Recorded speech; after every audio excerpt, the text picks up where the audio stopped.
She promised she'd never leave me. 15 years old, freezing in the mountains, I waited 3 days before someone found me. No food, no fire, just her echo in my head. They told me I imagined her, that Emily never existed.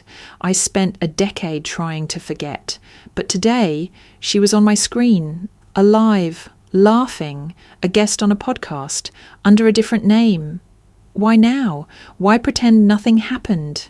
They say trauma makes memories unreliable, but I remember everything. And if she thinks I've moved on, she's wrong. I'm not 15 anymore, and this time I'm the one watching. The mountains were always quiet in the mornings, not the kind of quiet that felt peaceful, but the kind that wrapped around your throat if you listened too long. Back then, I didn't know the difference. I was 15 and still thought the world was what my sister said it was. Emily said the silence meant we were safe. Our cabin sat deep in the pines, too far from town for the radio to reach, too high for cell service. Just me, Emily, and our grandparents, living in the hush of tall trees and long winters. Emily always said the mountain protected us from the noise of the world. She said the world down there was loud and cruel. Up here we were a family, untouchable. She was everything to me. The only person who understood why I hated the cold or why I drew moths instead of butterflies in my sketchbook. She made me pancakes in the shape of stars, braided my hair before bed, and whispered stories when the wind howled outside. I believed her when she said she'd never leave me. One winter, a cougar got too close to the cabin. I was outside chopping wood, too stubborn to admit the axe was heavy. I didn't even hear it until it growled behind me. I turned, frozen. But Emily flew out of the house like she'd been watching me the whole time. She screamed, threw something, got between us. The story became legend in our house. Emily the brave, Emily the shield. But years later, I'd wonder, did that really happen? Or was it one of the memories I needed to believe in order to survive? We had rules in the house. No opening the attic. No leaving the mountain without permission. No talking about the before. That's what they called it. The time before we moved in with Grandma and Grandpa. I never asked. Emily said it made them sad. I trusted her. But one night, when I couldn't sleep, I found her journal hidden behind the bookshelf. Pages and pages of strange symbols, words scratched out, rewritten, then scratched again. One line was circled so many times it bled through the page.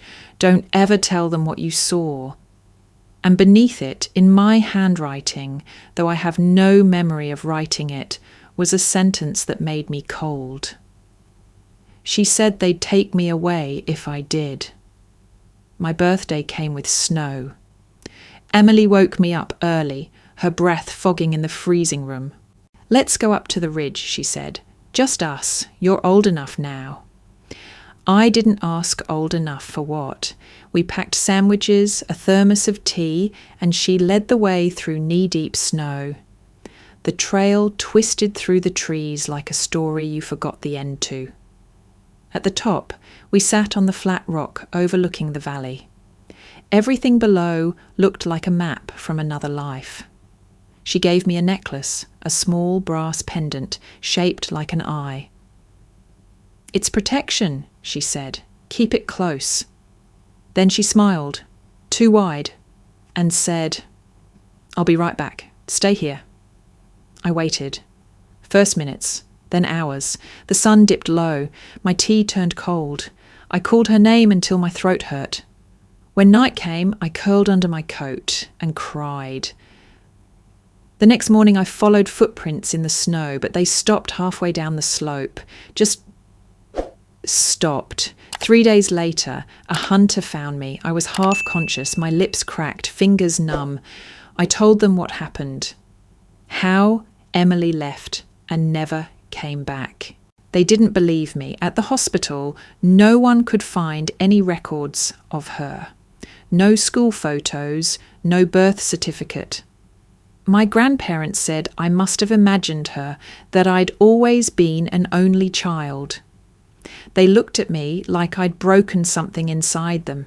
They burned the drawings she made for me. Donated her clothes. When I cried for her, they locked the door. When I screamed her name, they called a doctor. A week later, I was taken to a treatment centre for dissociative delusions. I still remember the way Grandpa avoided my eyes when they drove me there, and the way Grandma whispered, "You'll thank us one day." But I never did. Because here's the thing, you can try to erase someone from the world. You can throw away their pictures, scrub their name from documents, bury their things in the snow. But you can't erase what they leave behind in you, not the feeling, not the silence. And every time someone told me she didn't exist, I loved her harder, until the love started to rot. They called it a place for healing. White walls, soft voices, gentle hands that pressed pills into my palm and told me they'd help me remember clearly. But the thing was, I didn't want to remember less clearly. I remembered exactly what happened. That was the problem. The facility sat on a hill, far enough from town that silence was the only sound at night. Each room looked the same. Neutral tones, nothing sharp, no locks on the inside. They said I had delusional, trauma-based memory fabrication. That I'd invented Emily to cope with my isolation. At first I fought back. I screamed, refused the meds, tore the sheets off my bed and carved her name into the mattress springs with a pen cap. They called that an episode. Increased my dosage. Moved me to the lower floor. Time became muddy. Days stretched and collapsed. I journaled in secret, on napkins, under pillowcases, scratched into the back of books. Every time I wrote her name, they made me start over. Every time I spoke of the mountain, they said it was symbolic. Every time I begged them to find the brass pendant she gave me, they said there was no record of it among my possessions. I started to believe I was broken. Then I met Claire. She came in 6 months after me, all bruises and silence. She wouldn't talk to anyone at first, but one day in group therapy she stared at the floor and whispered. She left me in the forest. The air dropped out of the room. I sat up straight. "Your sister?" Claire looked at me for the first time. Her eyes were wide and wild, but not broken like mine. "They said she was a dream," she said. "They burned her letters. Said I wrote them to myself." We weren't allowed to talk privately, but we found ways. Notes under plates, glances in the hall. We began to piece together a pattern. Her story, almost identical to mine. Different state, different name, but the same structure. A sister disappears. The younger one survives, and no one believes her. Once in the garden, Claire said something strange. "There's someone who used to work here, a doctor. She knew my sister. She helped hide her." I asked who. She only said, "She's gone now, but she left something behind." That night, Claire didn't show up for meds. By morning, her bed was stripped, her nameplate removed. When I asked about her, they looked puzzled. "Claire who?" one nurse asked. That was when I knew. I wasn't sick, I was silenced. I stopped talking after that. I played their game, took the pills, smiled when they asked how I felt, told them I no longer dreamed of forests and sisters. I let them believe they won. At 21, I was declared stable. They gave me a bag of clothes that didn't fit and a packet of resources for reintegration. No one came to pick me up. I took a bus to the only address I knew, our cabin, but it wasn't there anymore.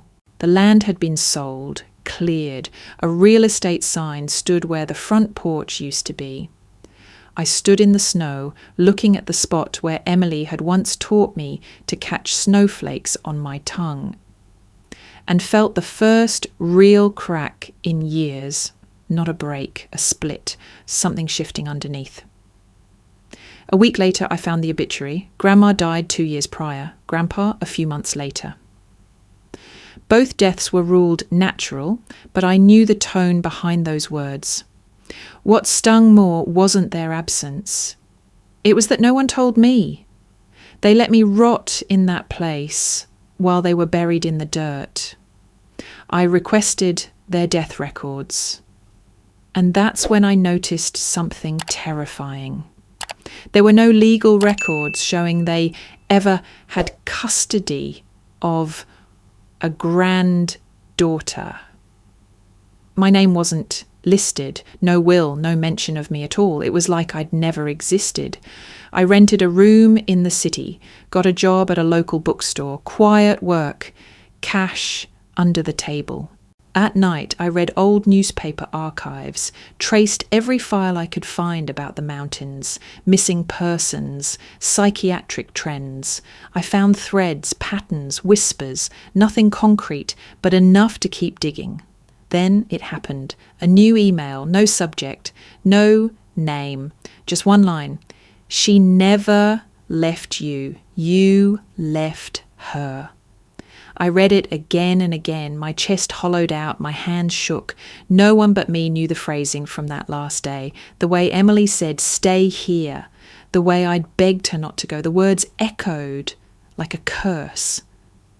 Was it her or someone watching me? And if it was Emily, why now? I had almost rebuilt a life. I didn't think it would be stable. I just needed it to hold together. I worked. I paid rent. I filed stories for a blog that barely covered gas. Most days I didn't think about Emily. Other days I hated myself for pretending I didn't. Then my friend Mia sent me a podcast link. "Check this out," she texted. "She reminds me of you." I clicked. A woman spoke in a calm, precise voice. "Trauma," she said, "isn't always what happens to us. Sometimes it's what we're told didn't happen." Her name was Evelyn Hart. She had Emily's eyes. I froze, rewound, watched again. Same laugh, same tilt of the head, a scar above her eyebrow. I remembered that scar. I gave her that scar when we were kids, swinging sticks like swords. But Evelyn Hart had no sister, no history before college. She was a trauma recovery coach. Her website was sleek, professional. She had a book deal and a following. People called her brave. I called Mia. "Where did you find this?" "She was on a panel at my university," she said. "Want to meet her? I could set something up." I said yes. Of course I said yes. We met at a coffee shop downtown. She arrived early, wearing sunglasses, sipping tea. I watched her for 3 full minutes before approaching. She didn't flinch when I said, "Emily." Her smile didn't crack. "I'm sorry." "It's me," I said. "Jane." She studied me like a stranger. "You must be mistaken." But her hands trembled when she set down her cup. I sat across from her. "I waited 3 days in the snow. You gave me this." I pulled out the brass pendant, dulled with age. She blinked hard, just once. Then she leaned forward, lowered her voice and whispered, "You kept it." I swallowed. "Why are you pretending?" She looked around, then back at me. "Because the past is poison, and some people survive it by changing their name." I leaned in too. "You didn't survive it. You left me in it. Her eyes darkened. If you remembered everything, Jane, you'd hate me, but you don't. That's your weakness. You only remember the parts that made sense to you. I almost stood. Almost screamed. But something in her voice, the way she said it, like a fact, not a threat, stopped me cold. Later that night, I reopened the external drive I'd been too afraid to dig through. A friend from town had once salvaged the broken camera system from our old cabin. Just in case, he'd said, I'd shoved it in a drawer. Now I watched. One video showed Emily pacing outside the cabin, crying. They're going to make her forget, she whispered. They're going to erase me. She doesn't know who she is yet. If I stay, I'll become like them. If I leave... She covered her mouth, dropped to her knees. If I leave, at least one of us gets out. Another clip. Grandpa in the basement, talking to someone off camera. The young ones still resistant, the older ones slipping. By spring, she'll be ours. I stopped breathing. I kept watching, file after file. Grandma sewing something into a coat, pages, symbols, some kind of ritual. I called a researcher I knew, one who specialised in fringe religious sects. I described what I saw. She went silent, then asked, Was your family ever connected to the Thorn Valley Fellowship? I didn't recognise the name, but she sent me articles. Old ones, hidden compounds, psychological conditioning, child indoctrination, whispers of experiments in memory manipulation, nothing ever proven. All participants disappeared. I found a photo in one, faded black and white, Emily, 17. Her name was underlined, more subject the Frosch, 6B. I stared at her face and wondered how much of what I loved had been created in that place. How much of my childhood was theirs, not mine. I went back to the cafe. She was gone, her number disconnected, website down. All traces of Evelyn Hart vanished in 48 hours. But she left a note in the sugar container. I didn't want to be saved. I wanted you to be. I stared at the photo for hours. It was grainy, low res, and creased from age. But it didn't matter. Her face was unmistakable, bruised, tear-streaked, defiant. Emily, 17, standing in front of a wooden wall covered in chalk symbols. Her hands were tied, her mouth swollen. A man in a dark coat stood beside her holding a clipboard. The caption read, Subject 6B, failed reconditioning. My heart didn't know whether to break or harden. I downloaded every file I could from the researcher's archive. Pictures, testimonies, whistleblower notes. I printed them, spread them across my floor, and tried to find a timeline. The dates lined up with our arrival in the mountains. Our safety had been a lie. We weren't saved. We were groomed. The photos burned holes through my memory. Every bedtime story Grandpa told. Every strange rule. The time I wasn't allowed to speak for 3 days because silence strengthens the spirit. Emily crying in the bathroom while Grandma chanted outside the door. I had believed I was loved, that Emily left me, that she broke our bond. But it wasn't that simple. One night, I dreamed of the forest again. This time, I remembered something new. I wasn't with Emily when I got lost. I was with Grandpa. He led me down the slope, saying we were going to surprise Emily with a birthday hike. He told me to wait while he went to get something. Then the sun disappeared, and I waited and waited until it became 3 days. I woke up gasping, my entire body cold. I ran to the box where I kept my old drawings. Beneath the pile, I found a photo I had noticed before. Me, on the cabin porch, and behind me, barely visible, Emily, mid-step, arms outstretched, mouth open, reaching for me. She came back. I'd forgotten that. I called the researcher again, told her everything. She said, survivors sometimes repress or scramble traumatic memories, especially in environments built to control perception. They didn't just manipulate what you saw, she said.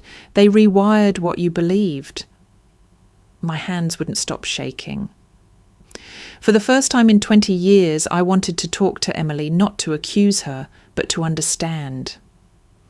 I sent an encrypted message to the only channel I had left. An old email she once used to send me that line. You left her. The next day, I received coordinates and a time. No words. I found her in a motel off Route 6. She looked thinner, eyes darker, but her voice, when she finally spoke, still carried that old steady rhythm. You saw it? She asked. I nodded. Everything. She sat across from me, hands folded, silent. Why didn't you take me with you? I asked. They were watching. I wasn't supposed to survive either. They let me go so they could keep you. I inhaled sharply. So you left me with them? I came back, she said. But you were already gone. Neither of us cried. We just sat with the silence between us.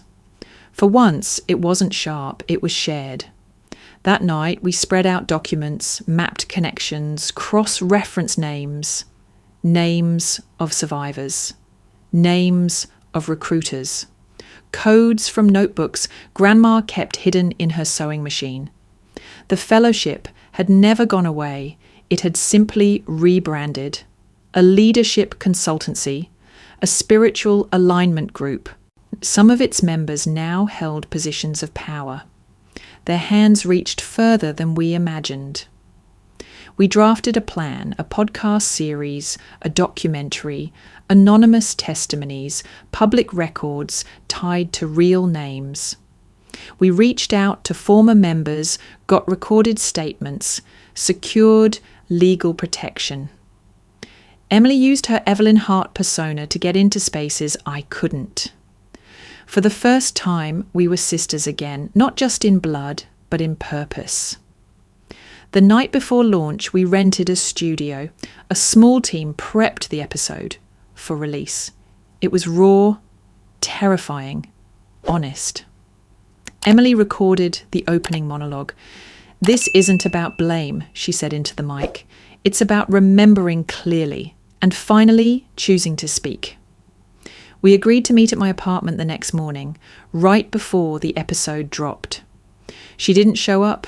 I called, texted, emailed, nothing. I checked the security cam from the studio. She walked out alone at midnight. No one followed, no car trailed her, just gone. I found a letter taped to my door.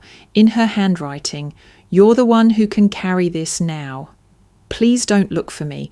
Don't waste your life trying to save mine. Say the truth, but don't keep me." I sat alone in the recording booth, just me, a microphone, and the truth. The episode began without music, no dramatic build-up, just breath, then voice. My name is Jane Miller. I was raised in a lie. I told them about the cabin, the rules, the day in the forest, the silence that followed. I told them about the pendant, the hospital, the missing records, the gaslighting. I told them about Evelyn Hart, about finding Emily again, and then losing her. Again, I didn't cry, I didn't shout.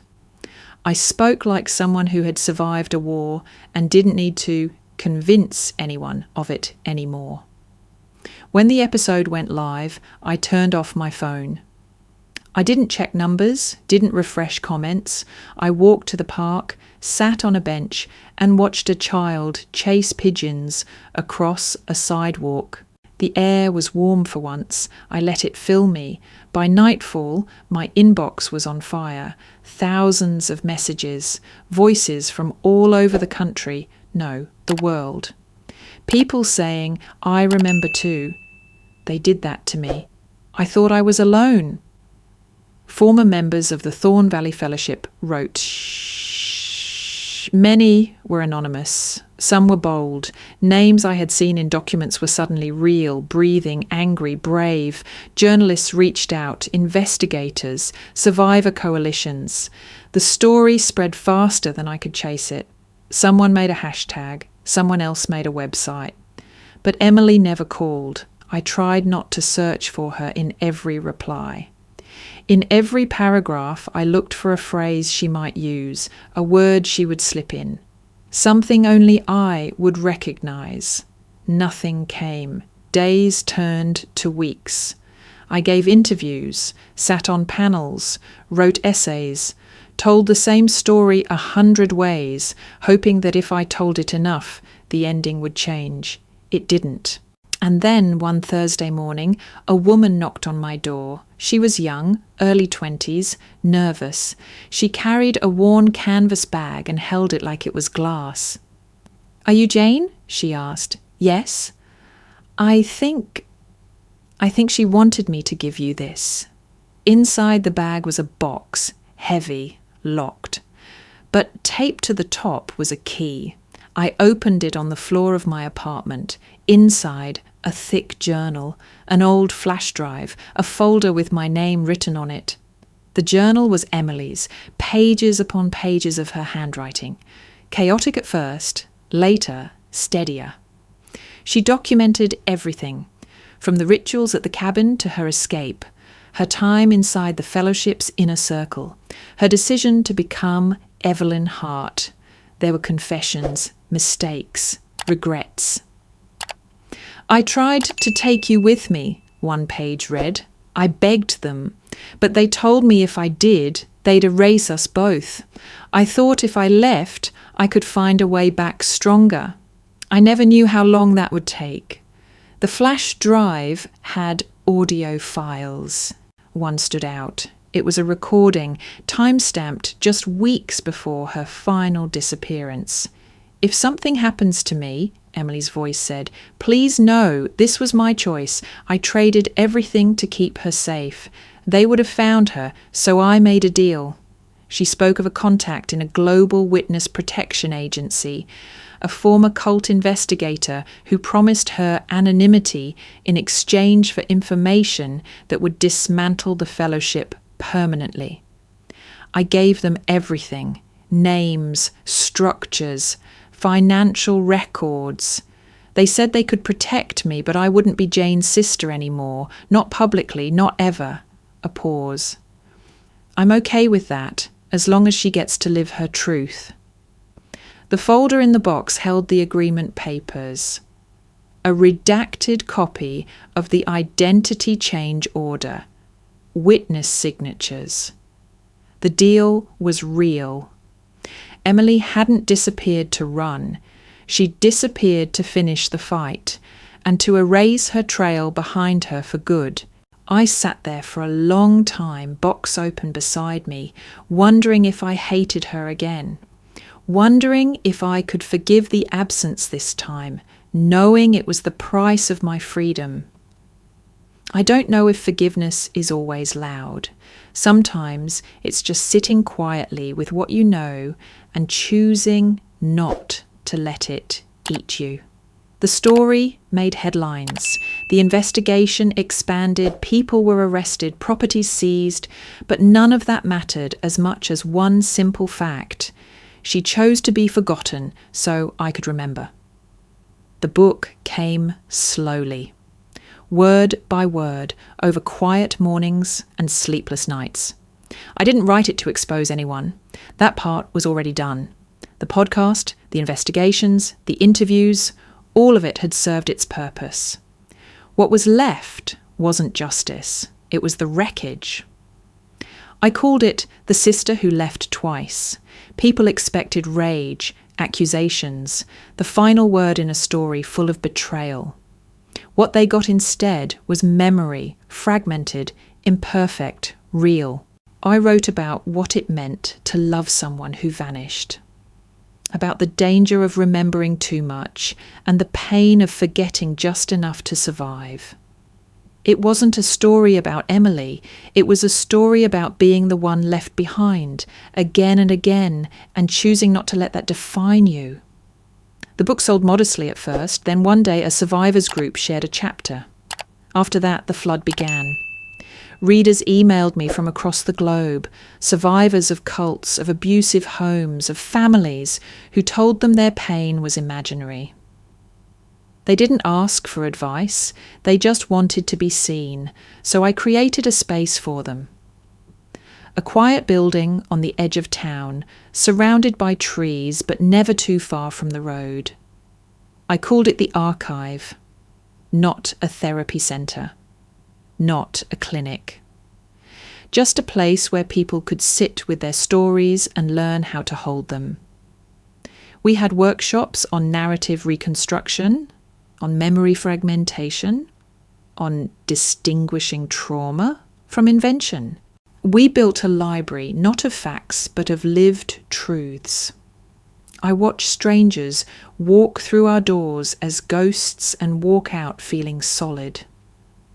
And for once, I didn't feel like I had to be the answer. I could simply be present. Some days were heavy, others felt impossibly light. There was one morning when I walked into the main room and found a young woman reading my book, tears sliding silently down her face. She didn't notice me. I didn't interrupt her. That moment belonged to her. And yet, even in peace, the past had its way of sending ripples. One evening, the receptionist handed me an envelope. No name, no return address, just my name on the front. Inside was a single sheet of paper, typed, "You always saw me better than I saw myself. You remembered the parts I buried. You made me real again. I hope now you can be real too." It was signed Avery. That name hadn't passed through my mind in months. I stared at it, feeling a sharp ache, not of pain, but of recognition. It was like hearing a childhood song in a language you'd forgotten. There was no contact info, no clues, just that one quiet offering. And yet, it didn't feel like a return. It felt like a blessing from a distance, a letting go. For the first time, I didn't rush to reply. Didn't tear through security footage or start a digital trace. I folded the letter and placed it in the archive. Then I went home, made tea, and watched the snow fall through the window. Time passed the way it always does. Too fast in joy. Too slow in grief. Just right in silence. I didn't wait for Emily after that. Instead, I built something new.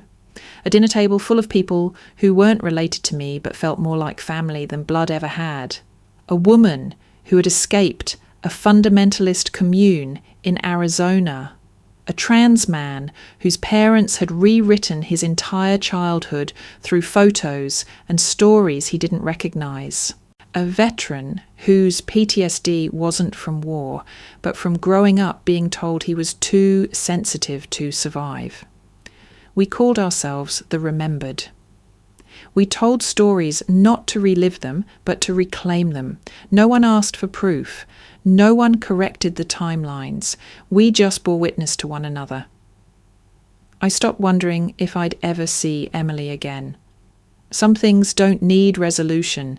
They just need space to breathe. On the anniversary of the broadcast, I held a reading at the archive. The final passage from my book. There is no right way to remember, only honest ways. And sometimes the most honest thing you can do is admit that part of you still hurts, but you're not letting that hurt drive the car anymore.